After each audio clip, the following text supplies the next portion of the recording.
explicou tanta coisa aqui nos bastidores que eu já vou começar a tomar vinho. Eu já estou me achando uma expert em vinho, né? Agora, muita gente não conhece essa profissão ainda, né? Porque é uma profissão que a gente via nas capitais, Curitiba, Brasília, Rio de Janeiro, mas a gente tem aqui pertinho da gente, aqui em Maringá, né, Carlos? Exatamente, Kelly. Um brinde, primeiramente. Saúde. É uma profissão que ainda é desconhecida para o público um pouco mais do interior, né? A gente tem essa profissão que já é regulamentada hoje no nosso, não só no estado, mas no nosso país. E praticamente o sommelier é o profissional do vinho. É aquela pessoa responsável pelo processo, todo o processo que envolve o vinho, desde um jantar harmonizado, a seleção dos vinhos de determinados estabelecimentos, aquele que promove,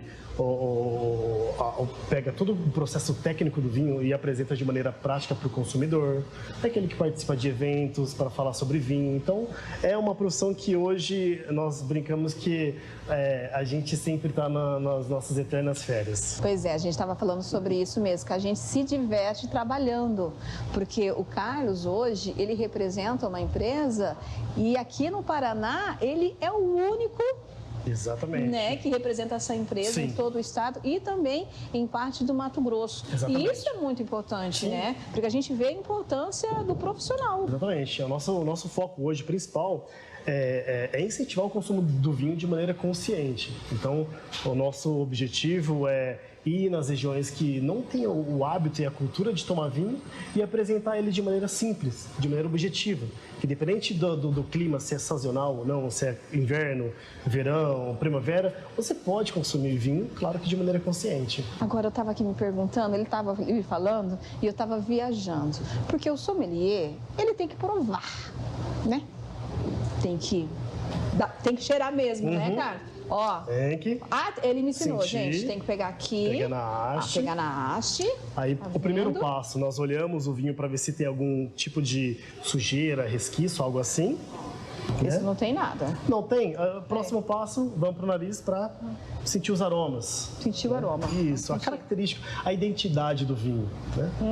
Tá ok, daí nós vamos para o paladar. Paladar. Quando nós colocamos no paladar, na boca, é quando nós sentimos se de fato confirma o que nós sentimos no nosso nariz. Agora eu vou falar uma coisa para você. Me fala. Eu não vou mentir, eu não sou uma pessoa que toma vinho. Sim. E esse é um vinho que me desceu muito bem. Que bacana. Que vinho que é esse? Só para o pessoal saber. Esse é um vinho americano, é um vinho californiano, que pertence ao nosso portfólio, que chama Carnivore. E ele é um vinho com a característica de... É um vinho encorpado, porém sem ser agressivo, muito amargo. Ele não tem isso. Entendi. Notas mais sutis. Eu tô rindo aqui. Sabe por quê? O Carlos precisa fazer isso aqui várias vezes.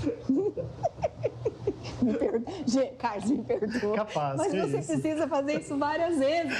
Como que você faz? É um processo. Ficar, sabe? É um processo. Não é. Tem as táticas que nós usamos, né? Assim, você não pode provar todo o vinho. Não. Como assim? Frequentemente eu estou degustando vinho, provando, aí vem vinho de importação, tem que tomar vinho com o cliente, tem que participar de evento, então constantemente eu estou tomando vinho. Só que assim, não dá porque chega uma hora que, né, a gente cansa, né? Então, na maior parte das vezes eu acabo dispensando o líquido, né? Eu coloco ele só no meu paladar. Sente o gosto. Pra sentir e daí eu dispenso ele. Gospe mesmo? Literalmente cuspir. Né? A gente tem umas canecas que é para cuspir mesmo o líquido, para a gente poder provar os próximos. Por exemplo, há 2 horas atrás eu estava provando um vinho com um cliente online para ver se estava adequado, porque estava com problema. Então, eu vou lá, pego o vinho, provo, guspo, e assim por diante. Então, você limpa o paladar com água? Água, café ou chocolate. Grão de café eu mastigo, que aí ajuda a quebrar o álcool. Então, nesse processo eu consigo provar muitos vinhos durante o dia sem ter a influência do álcool. Fica a dica. Fica a dica. Dica. Mas aí é uma coisa muito interessante que o Carlos falou pra gente aqui. Não vou mentir, ele foi a primeira pessoa que falou bem do vinho doce. Porque tem muita gente que não consegue beber o vinho porque ele é um pouco amargo, né? Ele é mais ácido. E aí vai pro doce. E aí faz aquela batidinha, sabe? Carlos, você foi uma das únicas pessoas que não me mostrou preconceito com vinho doce. E eu achei muito bacana isso. Vinho doce, infelizmente, tem um preconceito hoje no Brasil. Tem um preconceito e é um fato, ponto. Só que é uma proposta de vinho. Da mesma forma que tem consumidor que prefere um vinho seco, existem muitos consumidores hoje no Brasil, que é uma boa parte hoje, que preferem vinhos suaves, que nós chamamos. O vinho doce hoje, nós chamamos tecnicamente de vinho suave. Isso. Não denota qualidade. Não significa que eu tomo vinho doce, não significa que eu tomo um vinho ruim. Longe disso, muito pelo contrário. Hoje, bons vinhos são produzidos com essa finalidade, de atender o público que gosta de vinhos doces. E não é só no Brasil não, viu, Kelly? Hoje, na Europa, na América, é muito consumido vinho doce, porque é uma proposta de vinho. Tá vendo, gente? É uma proposta de vinho. E vou falar uma coisa para vocês. Gostei desse vinho aqui que o Carlos me apresentou e eu acredito que eu vou dar meu primeiro passo também para ser uma expert. Não uma sommelier, aí é muito, mas uma expert em vinho. É só que basta querer, não é, Carlos? Basta querer e ter uma taça de vinho cheia. Saúde. Saúde.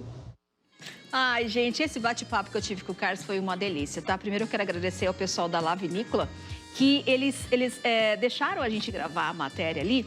E é um espaço muito bacana porque as pessoas que estão agora aprendendo a tomar o vinho, eles conseguem ali escolher o vinho em umas